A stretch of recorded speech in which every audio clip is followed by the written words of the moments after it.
Hello guys, welcome to my mini blog. ಬಿಸಿಲಲ್ಲಿ ಬಿಸ ಬಿಸ ಅಂತ ಸುಟ್ಕೊಂಡು ಹೋಗ್ತಾರೆ. ನಮ್ಮ ಮತ್ತೆ ನಿಧಾನಕ್ಕೆ ಚಟ ಅಂತ ನಡ್ಕೊಬತ್ತವ್ರೆ ಗೈಸ್. ಆಮೇಲೆ ಬಸ್ ಸ್ಟಾಪಿಗೆ ಬಂದಿದ ತಕ್ಷಣ ಬಸ್ ಸಿಕ್ಬಿಡ್ತು. ಸೊ ಬಸ್ ಹತ್ಕೊಬಿಟ್ಟು ಆಮೇಲೆ ಕನಕಪುರಕ್ಕೆ ಬಂದಾದ್ಮೇಲೆ ನಮ್ಮ ದೊಡ್ಡಮ್ಮ ಮತ್ತೆ ನಮ್ಮ ಅಜ್ಜಿನೂ ಅಲ್ಲೇ ಇದ್ರು. ಸೊ ಎಲ್ಲರೂ ಒಟ್ಟಿಗೆ ಹೋಗ್ತಿದ್ವಿ, ಐಸ್ ಕ್ರೀಮ್ ತಿನ್ಕೊಂಡು ಹೋಗ್ತಿದ್ದೋ.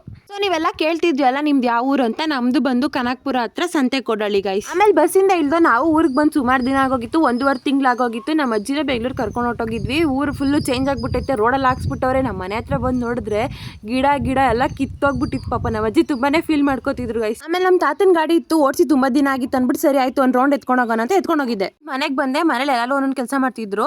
ಹಳ್ಳಿ ಲೈಫ್ ತುಂಬಾ ಕಷ್ಟ ಗುರು, ಹೇಳ್ದಷ್ಟು ಈಸಿ ಅಲ್ಲ. ಮತ್ತೆ ಮಾಡಿದವ್ರಿಗೆ ಮಾತ್ರ ಗೊತ್ತಿರುತ್ತೆ ಕಷ್ಟ ಏನು ಅಂತ. ಎಲ್ಲ ಕೆಲಸ ಮುಗಿಸೋ ಅಷ್ಟರಲ್ಲಿ ಸಂಜೆ ಆಗೋಗಿತ್ತು. ಸರಿ ನಾನು ನಮ್ಮ ದೊಡ್ಡಮ್ಮ ಅಡುಗೆಗೆ ಬೇಕು ಅಂದ್ಬಿಟ್ಟು ಸೊಪ್ಪಿತ್ತು ಎಲ್ಲ ಕಿತ್ಕೊ ಬಂದ್ಬಿಟ್ಟು ಸೊಪ್ಪು ಸಾರು ಮುದ್ದೆ ಎಲ್ಲ ಮಾಡ್ಬಿಟ್ಟು ಸರಿ ಎಲ್ಲರೂ ತಿನ್ನಕಂತ ಕುತ್ಕೊಂಡ್ವಿ. ಹಳ್ಳಿಲಿ ಏನು ಸಿಗಲ್ಲ ನೀವೇ ನೋಡಿ, ಅರ್ಜೆಂಟಿಗೆ ಏನು ಇರ್ಲಿಲ್ಲ ಅಂದ್ಬಿಟ್ಟು ಇದ್ದಲ್ಲಿ ಸೊಪ್ಪನ್ನ ಕಿತ್ಕೊಬಂದು ಸೊಪ್ಪು ಸಾರು ಮಾಡ್ದು. ಸೊ ಥ್ಯಾಂಕ್ ಯು ಗೈಸ್ ನನ್ನ ವಿಡಿಯೋ ನೋಡಿದ್ದಕ್ಕೆ. ಬಾಯ್ ಬಾಯ್.